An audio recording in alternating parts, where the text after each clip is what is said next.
చౌదరి గారు ఒక్క నిమిషం, లక్ష్మణరావు గారు 1 సెకండ్. శరత్ చౌదరి గారు, ప్రతిపక్ష హోదా ఇవ్వడానికి వచ్చే ప్రాబ్లం ఏంటి? సో మా ఓటు బ్యాంక్ మాకుంది, మా పర్సెంటేజ్ మాకుంది, మాకు ప్రతిపక్ష హోదా ఎందుకు ఇస్తలేరు అన్నది ఒక క్వశ్చన్. అసలు అసెంబ్లీకి ఎందుకు రావట్లేదు, అసెంబ్లీకి వచ్చి మాట్లాడండి అని చెప్పేసి అఫ్కోర్స్ పబ్లిక్ డొమైన్ లో కానీ మీ నుంచి కానీ ఉన్నటువంటి ప్రశ్న. ప్రతిపక్ష హోదా ఇస్తేనే వస్తాం అన్నది మాట్లాడుతున్నటువంటి పరిస్థితి. శ్రీనివాస్ చౌదరి గారు, సో ఏం చెప్తారు? సో ఎట్టి పరిస్థితుల్లో ససేమిరేనా? సో పాత ఏదైతే ఉందో ఆ కోపం ఉందో అది ఈ రకంగా చూస్తున్నారా? ఎట్టి పరిస్థితుల్లో జగన్మోహన్ రెడ్డికి ప్రతిపక్ష హోదా ఇచ్చేదే లేదని డిక్లేర్ చేస్తున్నారా? శ్రీనివాస్ చౌదరి గారు. శ్రీకాంత్ గారు, మీకు ఐ న్యూస్ ప్రేక్షకులకి, అలాగే బీజేపీ నేత కిరణ్ గారికి, జనసేన నేత మిత్రులు రాలేదనుకుంటా, బహుశా అఖిలేష్ కి, అలాగే మిత్రుడు కార్తిక్ కి, అలాగే లక్ష్మీనారాయణ వైఎస్ఆర్సీపీ కాంగ్రెస్ పార్టీ సైడ గారికి శుభ సాయంత్రం, నమస్కారం. ఈరోజు జగన్మోహన్ రెడ్డి గారు ప్రతిపక్ష హోదా కావాలని కోరటం అనేది ఎంతవరకు సమంజసం?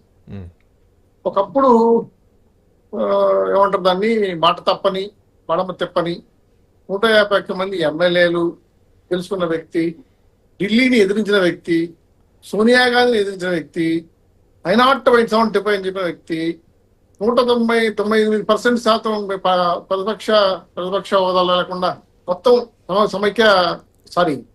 సంక్షేమ కార్యక్రమాలు అమలు చేశామని చెప్పిన వ్యక్తి, I0 170 మాకు వస్తాయని చెప్పి మాట్లాడిన వ్యక్తి, ఎందుకు ప్రజలు ఇవ్వని ప్రతిపక్ష హోదాని అసెంబ్లీ సాక్షిగా దేహి దేహి దేహి అని దాపరించుకుంటున్నా? నాకు అర్థం కాలేదు. ప్రజలు ఇవ్వాలి, చట్ట ప్రకారం ప్రజలు ఇవ్వాలి. రాజ్యాంగం ఏం చెప్తా ఉంది, కాన్స్టిట్యూషన్ లా ఏం చెప్తా ఉంది, స్పీకర్ చెప్పాడు, చదివి వినిపించాడు. ఇది ప్రపంచం అంతా తెలుసు. ఈ విధంగా పూర్తి స్థాయిలో మీరు ఒక ఎమ్మెల్యేగా, పులివెందుల ఎమ్మెల్యేగా బాధ్యతాయుతంగా రావాలని శాసనసభకు రమ్మని చెప్పి మా స్పీకరు డైరెక్ట్ గా అప్పీల్ చేశారండి. మీరు శాసనసభకు రండి, మీ టైం కేటాయిస్తాము, మీ సమయం ఇస్తాము, మైక్ ఇస్తాము, మాట్లాడండి. మీరు ప్రెస్ మీట్లు పెడుతున్నారు, లోకల్ గా ఇంటర్నల్ గా టీవీలు తీసుకొని మీడియా సమాధానం చెప్తున్నారు.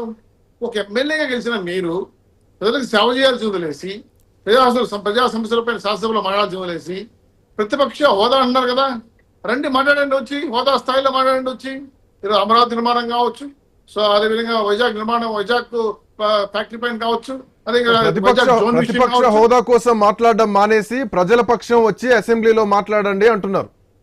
ప్రజల పక్షం మాట్లాడితే ప్రజలు గుర్తిస్తారు కదా, ఇది ప్రజలు ఇచ్చే స్థలం కదా ఇది. ఇప్పుడు రెండో విషయం, మళ్ళా గెలుపుకోవటం సరసాధారణం అంటున్నారు. నాకు తెలిసి జగన్మోహన్ రెడ్డి ప్రభుత్వం మళ్ళీ అధికారంలోకి వస్తున్న కళ, మరి వాళ్ళు గుహల్లో ఉంటే మేమేం చేయలేము. సో ఈ రోజు ఉన్న వాళ్ళ 11 మంది ఎమ్మెల్యేలు శాసనసభకు రావడం వల్ల ఈ రోజు ప్రజల పక్షం నిలబడితేనే కదా విశ్వాసం వచ్చే ప్రజల్లో. మీరు ప్రజల పక్కన మాట్లాడకుండా, ప్రజల గొంతుని వినిపించకుండా, దేవాలయాలు లాంటి మన శాసనసభను గౌరవించకుండా, రాజ్యాంగాన్ని గౌరవించకుండా, చట్టసభల్లో ప్రజా సమస్యలపై మాట్లాడి వదిలేసి ఈ రోజు మీ మైకుల ముందు మాట్లాడితే ప్రజలు హర్షిస్తారా?